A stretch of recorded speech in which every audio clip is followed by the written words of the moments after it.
ரணிலுக்கு எதிராக கிளம்பிய புதிய சர்ச்சை. அனுர உட்பட முக்கிய தரப்புகளுக்கு பரந்த கடிதம்.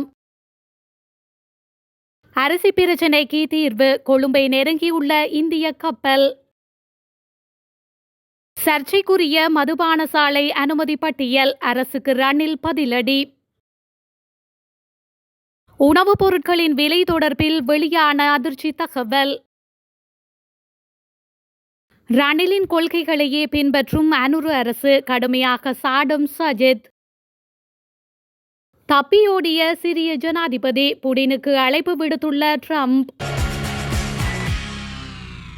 எந்த ஒரு நியாயமான காரணமுமின்றி முன்னாள் ஜனாதிபதி ரணில் விக்ரமசிங்க தேர்தலை ஒத்திவைத்தமையானது கூட்டு ஊழல் மற்றும் அரசியல் கருக்கலைப்பு என சுதந்திர மக்கள் சபை தெரிவித்துள்ளது. ஜனாதிபதி, எதிர்க்கட்சித் தலைவர் மற்றும் அனைத்து நாடாளுமன்ற உறுப்பினர்களுக்கும் லஞ்ச ஊழல் ஆணைக்குழுவிற்கும் எழுதியுள்ள கடிதத்தில் சுதந்திர மக்கள் சபையின் தலைவர் டலஸ் அழகப்பெரும இதனை குறிப்பிட்டுள்ளார்.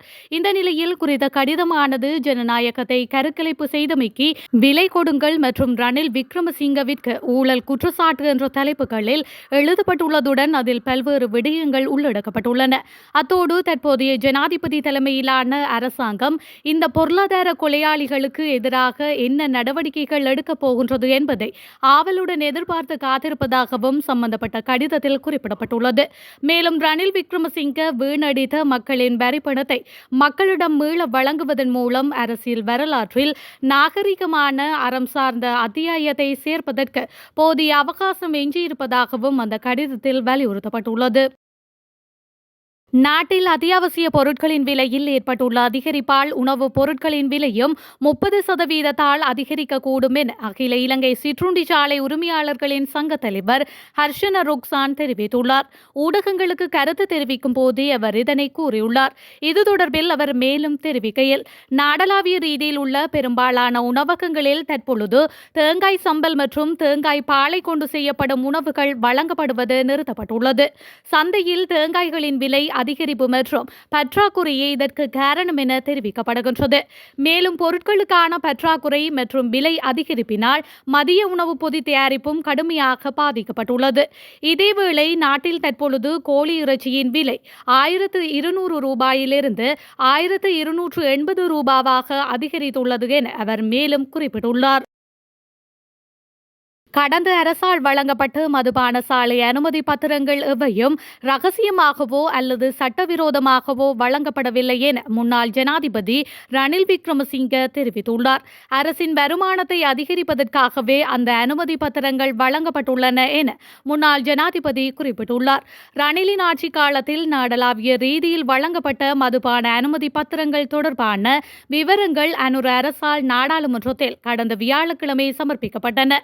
இதனையடுத்து சட்டவிரோதமாக இந்த அனுமதி பத்திரங்கள் வழங்கப்படவில்லை என்றும் ஒவ்வொரு அனுமதி பத்திரத்திற்கும் அரசு கட்டணத்தை அறவிட்டுள்ளது என்றும் முன்னாள் ஜனாதிபதி ரணில் தெரிவித்துள்ளார். நாடாளுமன்ற உறுப்பினர்களுக்கோ அல்லது வேறு எவருக்கோ லஞ்சமாக மதுபான உரிமங்கள் வழங்கப்படவில்லை. அவை சட்ட ரீதியாக அரசுக்கு வருமானம் ஈட்டுவதற்காக வழங்கப்பட்டவை. ஒவ்வொன்றிற்கும் 10, 15, 20 மில்லியன் ரூபாவிற்கு விற்கப்பட்டன. நேரடி வரிகள் இல்லாமல் வருவாய் ஈட்டுவதற்கான வழிகள் இவை. இந்த அனுமதி பத்திரங்களால் அரசின் வருமானம் 4 முதல் 5 பில்லியன் ரூபாய் வரை அதிகரிக்கும். இன்னும் 300 உரிமங்களை வழங்க இருந்தோம். அடுத்த ஆண்டு மேலும் 300 உரிமங்களை வழங்க ஏற்பாடு செய்திருந்தோம். கலால் வரி வருவாய் நாட்டின் பிரதான வருமான ஆதாரங்களில் ஒன்றாகும் என முன்னாள் ஜனாதிபதி ரணில் விக்ரமசிங்க மேலும் தெரிவித்துள்ளார். இந்தியாவின் தூத்துக்குடி துறைமுகத்திலிருந்து ஏற்றப்பட்ட 10,000 மெட்ரிக் டன் அரிசி கொழும்பு துறைமுகத்தை நெருங்கியுள்ளதாக அத்தியாவசிய பொருட்கள் இறக்குமதியாளர்கள் தெரிவித்துள்ளனர். ஏனைய துறைமுகங்களிலிருந்து ஏற்றப்பட்ட 20,000 மெட்ரிக் டன் அரிசி இம்மாதம் 13ஆம் திகதி வரை கொழும்பை வந்தடையும் என குறிப்பிடப்படுகின்றது. இதேவேளை மேலும் 20,000 மெட்ரிக் டன் அரிசி நத்தார் பண்டிகைக்கு முன்னரே நாட்டை வந்தடையும் எனவும் நாட்டின் பிரதான அரிசி இறக்குமதியாளர் ஒருவர் ஊடகம் ஒன்றிற்கு தெரிவித்துள்ளார். இந்த நிலையில் கொழும்பு துறைமுகத்தை வந்தடைந்த அரிசியை விடுவிக்க தேவையான நடவடிக்கைகள் நடைமுறைப்படுத்தப்பட்டுள்ளதாகவும் கூடிய விரைவில் கையிருப்பு சந்தைக்கு விடுவிக்கப்படும் என்றும் அவர் கூறியுள்ளார். அத்தோடு கொண்டுவரப்பட்டுள்ள இந்த அரிசி கையிருப்பில் நாட்டு அரிசி உட்பட பல்வேறு அரிசி வகைகள் உள்ளடங்குவதாக இறக்குமதியாளர் மேலும் குறிப்பிட்டுள்ளார். இலங்கையின் தற்போதைய அரசாங்கம் ரணில் விக்ரமசிங்கவின் அரசாங்கத்தினால் முன்னெடுத்து வரப்பட்ட சர்வதேச நாணய நிதியத்தின் கொள்கையை தொடர்ந்தும் முன்னெடுத்து வருகின்றது என எதிர்க்கட்சித் தலைவர் சஜித் பிரேமதாச தெரிவித்துள்ளார். நாடாளுமன்ற உறுப்பினர் காவிந்த ஜெயவர்தன தலைமையில் நீர்கொழும்பில் நேற்று இடம்பெற்ற மக்கள் சந்திப்பில் கலந்து கொண்டு உரையாற்றும் போதே சஜித் பிரேமதாச இவ்வாறு குறிப்பிட்டுள்ளார். இங்கு அவர் மேலும் தெரிவிக்கையில், பெரும் மக்கள் ஆணையையும் கூடிய ஆசனங்களையும் பெற்று நாடாளுமன்ற வரத்தை பெற்றுக் கொண்டது தற்போதைய அரசாங்கம். தொடக்கத்தில் சர்வதேச நாணய நிதியத்தின் இணக்கப்பாடு குறித்து மக்களுக்கு அளித்த வாக்குறுதிகளை மறந்துவிட்டு ஜனாதிபதி ரணில் விக்ரமசிங்கவின் அரசாங்கத்தினால் முன்னெடுத்து வரப்பட்ட சர்வதேச நாணய நிதியத்தின் கொள்கைகளையே தொடர்ந்து முன்னெடுத்து வருகின்றது. இது கடும் துரோக செயலாகும், மக்களை ஏமாற்றும் செயலாகும். எதிர்க்கட்சியில் இருந்தபோது சர்வதேச நாணய நிதிய ஒப்பந்தத்தில் உள்ள குறைபாடுகளை பேசினர். அதனை சரி செய்து புதிய ஒப்பந்தத்திற்கு செல்வதாக மக்கள் மத்தியில் வாக்குறுதி அளித்தனர். ஆனால் அதிகாரத்திற்கு வந்த பின்னர் அந்த வாக்குறுதிகளை மீறியுள்ளனர். நமது நாடு இருதரப்பு மற்றும் சர்வதேச பிணைமுறை பத்திரதாரர்களுடன் கடன் மறுசீரமைப்பு திட்டத்தை ஆரம்பித்த போது இந்த கடன் மறுசீரமைப்பு மூலம் நாட்டுக்கு எந்த நன்மையும் ஏற்படாது என்று ஐக்கிய மக்கள் சக்தியும் மக்கள் விடுதலை முன்னணியும் கூறியுள்ளமையும் குறிப்பிடத்தக்கது. கடந்த வருடம் மத்திய வங்கி பெட்டகத்திலிருந்து காணாமல் போன 50 லட்சம் ரூபாய் பணம் தொடர்பில் விசாரணைகள் இடம்பெற்று வருவதாக தெரிவிக்கப்படுகின்றது.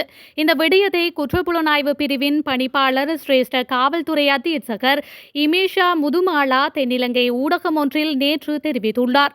இதேவேளை பலத்த பாதுகாப்புக்கு மத்தியில் இருந்தும் இவ்வாறு மத்திய வங்கி பெட்டகத்திலிருந்து குறித்த பணம் மாயமாகியுள்ளதாக கூறப்படுகின்றது. இதன்படி பணம் காணாமல் போன சம்பவம் தொடர்பான தகவல்கள் எந்த நேரத்திலும் வெளிச்சத்திற்கு வரலாம் என்ற நம்பிக்கை இருப்பதால் ரகசிய காவல்துறையினர் விசாரணையை நிறுத்த மாட்டார்கள் என அவர் மேலும் வலியுறுத்தியுள்ளார்.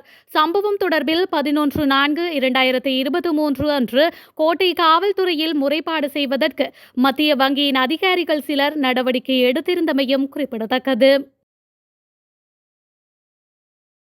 சிரிய ஜனாதிபதி பஷார் அல் ஆசாத் நாட்டை விட்டு தப்பியோடிய நிலையில் உக்ரைன் மீதான போரை ரஷ்ய ஜனாதிபதி புடின் முடிவுக்கு கொண்டு வர வேண்டும் என அமெரிக்க ஜனாதிபதியாக பதவியேற்க உள்ள ட்ரம்ப் கூறியுள்ளார்.